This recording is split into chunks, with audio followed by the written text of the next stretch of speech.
Hola a todos. Hoy nos metemos de lleno con una obra que, aunque ya tiene sus años, sigue siendo una herramienta brutal para entender el mundo en que vivimos. Hablamos de La condición posmoderna de Jean-François Lyotard. Es, en esencia, un informe sobre el saber, casi como un diagnóstico de por qué nuestro presente se siente tan fragmentado. Para que se entienda bien, vamos a empezar con un ejemplo que seguro que nos suena. Imaginemos que en un barrio se quiere construir un centro comercial. Por un lado tenemos a los expertos, a los economistas, que llegan con sus datos, sus gráficos, proyecciones de crecimiento, cifras de empleo. Una verdad, digamos, científica, medible. Pero por otro lado están los vecinos, que cuentan historias del lugar, el valor que tiene para ellos, los recuerdos, los lazos que se van a romper. Su verdad es otra, es narrativa. Y aquí la gran pregunta, ¿quién tiene razón? O mejor dicho, ¿qué conocimiento es el válido? ¿El de los datos o el de las historias? Pues bien, para intentar responder a esto vamos a seguir la ruta que nos propone el propio Lyotard. Empezaremos viendo qué es eso del fin de los metarrelatos. Luego nos preguntaremos quién legitima el saber. Distinguiremos entre el conocimiento narrativo y el científico. Exploraremos la idea de los juegos de lenguaje. Veremos cómo la eficiencia se ha convertido en la nueva regla que lo domina todo. Y para terminar, cómo podemos inventar nuevas reglas. Bueno, pues vamos al lío. El punto de partida de Lyotard es un diagnóstico bastante radical sobre la cultura occidental.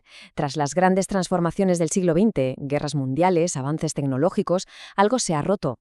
Hay grietas en los cimientos de cómo entendíamos el mundo.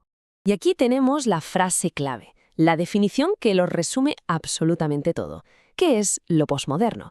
Pues simplificando al extremo, es la incredulidad con respecto a los metarrelatos.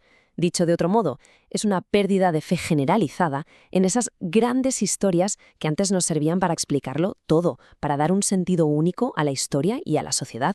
Pero, a ver, ¿qué es exactamente un metarrelato? Pensemos en ellos como las grandes narraciones maestras, las que lo explican todo. Por ejemplo, el relato de la Ilustración, que nos contaba que la ciencia y la razón sí o sí nos llevarían a un progreso infinito. O el gran relato marxista, que prometía la liberación total de la humanidad a través de la lucha de clases. Eran historias que daban un propósito, una dirección y, sobre todo, legitimaban por qué hacíamos las cosas. Claro.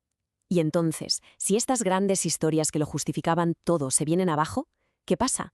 Pues que surge una pregunta que es fundamental. ¿Quién decide ahora qué es conocimiento válido y qué no? Si ya no hay una verdad con mayúsculas que lo respalde todo, ¿con qué criterio aceptamos algo como cierto o como justo? ¿El poder de decidir qué es verdad, de repente, se queda en el aire?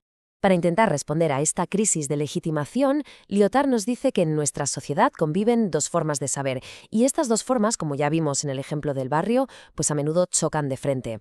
Y estas dos formas son, por un lado, el saber narrativo y por otro, el saber científico. Y ojo, no es que sean un poco diferentes, es que operan con lógicas totalmente distintas. Su manera de entender lo que significa saber algo no tiene nada que ver. En esta diapositiva se ve clarísimo. Fijémonos bien. A la izquierda, el saber narrativo. ¿De dónde saca su validez? De la costumbre, de la tradición, del esto siempre se ha contado así. No necesita pruebas. Lo que busca es unir a una comunidad. Es un saber muy práctico, un saber hacer, un saber vivir, incluso un saber escuchar. Y a la derecha, el saber científico. Este sí que necesita pruebas, necesita verificación. Su objetivo es establecer lo que es, lo que se puede demostrar. Y no une a la comunidad, sino que crea expertos y funciona con reglas súper explícitas. Vale. ¿Y cómo interactúan estos dos saberes en el día a día? Para entenderlo, Lyotard utiliza un concepto que le toma prestado al filósofo Wittgenstein, los juegos de lenguaje. Es una idea brillante para analizar la vida social. La idea, en el fondo, es sencilla pero muy potente. Cada vez que hablamos, estamos haciendo una jugada en un juego. Y cada contexto social, una clase, una cena, una discusión, tiene sus propias reglas no escritas sobre qué jugadas son válidas. No puedes decir lo mismo en todas partes. Para Lyotard, hablar es una forma de actuar, de jugar. Y estos ejemplos lo dejan súper claro. En un juzgado el juego tiene unas reglas, las de la prueba, la evidencia. Las opiniones personales no son una jugada válida. En un laboratorio el juego es otro. Se exige verificación, que los experimentos se puedan repetir, pero en una cena familiar el juego es totalmente distinto. Ahí valen las anécdotas, las historias, las exageraciones. Las reglas son las de la tradición. Si intentas aplicar las reglas de un juego en otro contexto, simplemente no funciona. Haces una jugada nula. Y aquí viene uno de los puntos más importantes de Lyotard. En el mundo posmoderno hay un juego de lenguaje que ha empezado a imponer sus reglas sobre todos los demás. Se está comiendo el tablero. Al quedarnos sin los grandes relatos que nos decían lo que era verdadero o justo, aparece un nuevo criterio para legitimarlo todo: la performatividad. La pregunta ya no ¿es esto verdad? O ¿es esto justo? La pregunta ahora es ¿funciona? ¿Es eficiente? ¿Optimiza el rendimiento del sistema? El saber se convierte en una mercancía más, y su valor depende de si sirve o no para aumentar el poder. Y esto nos lleva a una de las advertencias más duras de Lyotard: sed operativos, es decir, conmensurables o desapareced. Es la lógica pura y dura del sistema tecnocientífico, aquel conocimiento que no se puede traducir a datos, a información útil y operativa, simplemente es descartado. Desaparece del mapa. Lyotard llega a decir que es una nueva forma de terrorismo, el terror de la eficiencia.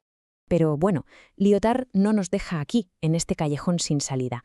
Frente a esta tiranía de la eficiencia, él propone una forma de resistencia, una manera de, literalmente, inventar nuevas reglas. Para él, la ciencia posmoderna, el saber del futuro, no debería buscar el consenso a toda costa. Todo lo contrario, tiene que valorar el disenso, la inestabilidad. La verdadera invención, el avance real, viene de lo que él llama paralogía. ¿Y qué es eso? Pues es hacer una jugada inesperada, un movimiento que rompe las reglas del juego actual y al hacerlo crea un juego completamente nuevo. Se trata de generar ideas nuevas, no de perfeccionar las que ya existen, y así nos hacemos más sensibles a las diferencias, a lo que no se puede medir.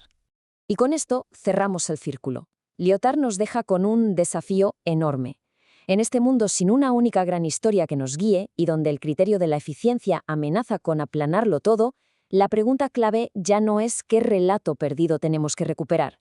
La pregunta es qué nuevas jugadas, qué nuevas reglas y qué nuevos juegos podemos inventar para hacerle sitio a la diferencia, al disenso y a todo aquello que no se puede medir. Ahí queda eso.